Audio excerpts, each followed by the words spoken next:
जो किसी का कत्ल करता है किसी मकसद के लिए, या हमारे यहाँ पर मुग्गर भी हैं। मुग्गर, मुग्गर उस इंसान को कहते हैं जो किसी पर हमला करके उससे उसका रुपया छीन लेता है। यानी किसी कोई औरत बाजार से चली तो उसके पर्स को हाथ मार के, जिस तरह फिल्मों में हम देखते आए हैं, हीरोइन के पर्स पर हाथ मार के चोर उसको लेके जाते हैं, फिर हीरो उसके पीछे भागता है, या इस तरह की एग्जाम्पल, ये भी क्राइम का एक। या सेवंथ वन, या रेपिस्ट जो होते हैं, रेपिस्ट वो होते हैं जो किसी के साथ सेक्सुअल रिलेशन यानी फोर्सेबल सेक्सुअल रिलेशन किसी के साथ रखते हैं, उनको रेपिस्ट्स कहते हैं। चाहे वो रेप करे या उसको मानो कि धमकाए फुसला के उसको कहे कि आपके साथ में कोई चीज वायरल करूंगा, बाकी चीज, ये भी रेपिस्ट की किस्म में आता है। ये भी एक ये वैंडल्स जो होते हैं, वैंडल्स, वैंडलर्स उनको कहते हैं जो पब्लिक प्रॉपर्टी को, मिसाल के तौर पर हड़ताल हुई, उनको हम कहते हैं, ये भी एक जुर्म है। वैंडलर्स कहते हैं उनको जो पब्लिक प्रॉपर्टी को नुकसान पहुंचाते हैं, डीसी ऑफिस या कोई गवर्नमेंट बिल्डिंग या कोई स्टेशन या गवर्नमेंट बसेस को नुकसान पहुंचाना, ये वैंडलर्स का काम है। उनको भी क्रिमिनल क्रिमिनल जस्टिस के हिसाब से उनको ट्रायल किया जाता है, वो भी क्राइम के कैटेगरी में आते हैं। इसके अलावा भी हमारे यहाँ एक और है जिनको हम हॉलीगन्स कहते हैं। हॉलीगन गुंडागर्द को कहते हैं जो किसी से पैसा लेके, जो किसी की सुपारी लेके किसी को मारता है, जैसे कि तेरे नाम फिल्म, बाकी बाकी फिल्मों में आते हैं कि वो गुंडागर्दी करते हैं। बहुत सी फिल्मों में ऐसे गुंडे होते हैं जो दूसरों से रुपया लेकर कुछ लोगों को मारते हैं या उनको पीटते हैं। ये भी क्राइम की एक किस्म है। इसके अलावा भी एक और किस्म है जिनको हम कहते हैं जो टॉर्चरर्स होते हैं। टॉर्चरर, टॉर्चरर इस जुमरे में पुलिस भी आती है। अगर पुलिस किसी इंसान को पकड़ती है तो कानून के सेक्शन के अंडर लिखा है, 154 सेक्शन के, सेक्शन ऑफ क्रिमिनल कोड के अंडर लिखा है कि एफआईआर काटना पुलिस का काम है। Section 154 of the criminal and procedure justice के हिसाब से आया, procedure criminal and procedure law के हिसाब से आया कि 154 सेक्शन के अंडर एफआईआर काटने का हक पुलिस को है, और 156 के अंडर उनको हक है कि वो उस मामले में इन्वेस्टिगेट करे। लेकिन पुलिस का कोई हक नहीं बनता है कि कस्टडी में किसी को मारे, बीट करे, या उसको 24 घंटों के अंदर ही किसी भी क्रिमिनल को कोर्ट में पहुंचाना होता है। यानी पुलिस का कोई हक नहीं है कि कस्टडी में एक अरेस्ट जो मुजरिम होता है उसको एक फंडामेंटल राइट है कि उसको नहीं मारा जा सकता है कस्टडी में, यानी उसको मारपीट करना या उसको धमकाना, उसको बाकी चीज ये पुलिस भी नहीं कर सकती है। तो आम लोगों का कोई हक नहीं बनता है किसी का टॉर्चर करने का, या किसी को असैसिनेशन करना, असैसिनेशन करना, असैसिनेशन यानी किसी का कत्ल करना। जिस तरह मैंने फर्स्ट वर्ल्ड वार में आपको कहा था कि फर्स्ट वर्ल्ड वार में जो आर्च ड्यूक थे, आर्च ड्यूक जो थे ऑस्ट्रिया के, उसको कत्ल किया फ्रांस फर्डिनेंड, उसका कत्ल किया गया। इसका मकसद ये था कि फेनेटिसिज्म यानी दो तबकों के बीच में एक इख्तलाफ खड़ा करके किसी वुल्गर एक्ट को जन्म देना, किसी कॉन्फ्लिक्ट को जन्म देना, या किसी जंग को जन्म देना। ये एसेसिनेशन इस तरह की जाती हैं, और वर्ल्ड में इन सब क्राइमों की अपनी अपनी मिसाल है।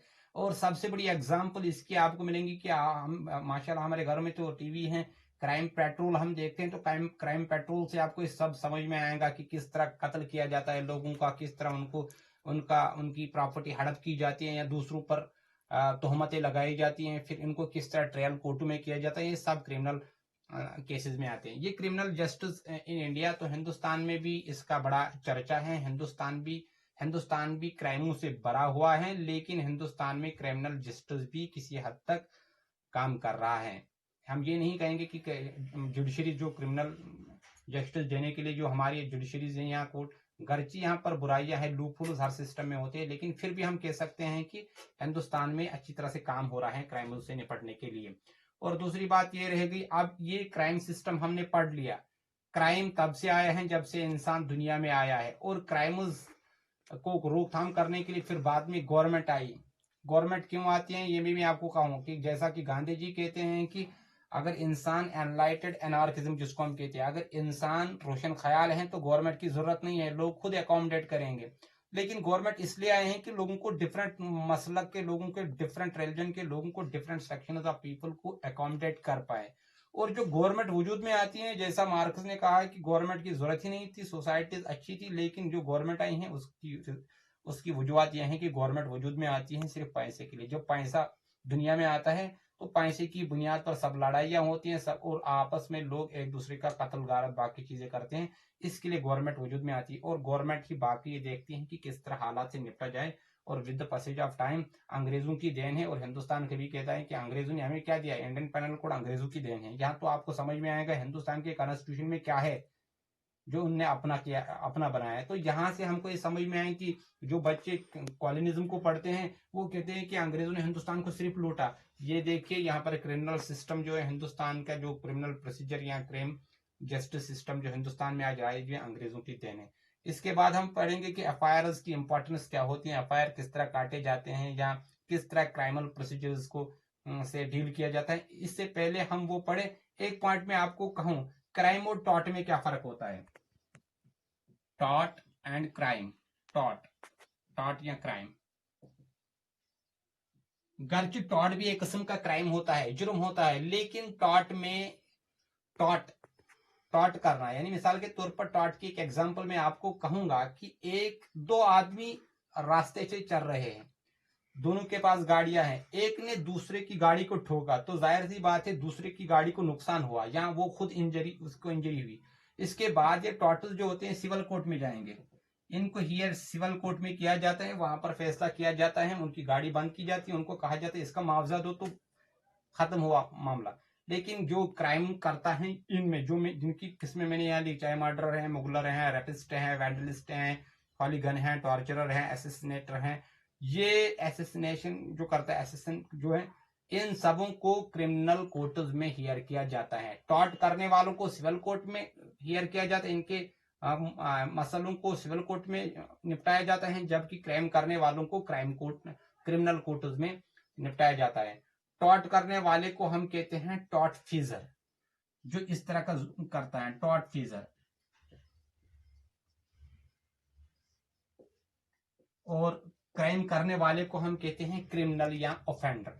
टॉट फीजर की एक और एग्जांपल में, ये जरूरी नहीं कि गाड़ी को ठोक दिया, ये भी सिर्फ टॉट में आता है। ये भी जरूरी है किसी ने मार्बल ऐसे बिछा दिए अपने घर के सामने, या स्ट्रेट में ऐसे मार्बल बिछा दिए हैं कि कोई आया, उसको स्लिप हुई और उसको इंजरी हुई, ये भी टॉर्ट फीजर में आता है, वो भी टॉर्ट फीजर है, तो उसके खिलाफ भी कार्रवाई हो सकती है, लेकिन सिविल कोर्ट में इसके खिलाफ कार्रवाई हो सकती है। लेकिन क्राइम की, क्रिमिनल की कार्रवाई जो उस पर जो कार्रवाई को क्रिमिनल कोर्ट में भी, टॉर्ट के लिए मुआवजा होता है, अगर टॉर्ट किसी ने किया तो उसको मुआवजा दिया जाता है, लेकिन क्राइम के लिए मुआवजा नहीं, इसके लिए पनिशमेंट होती है।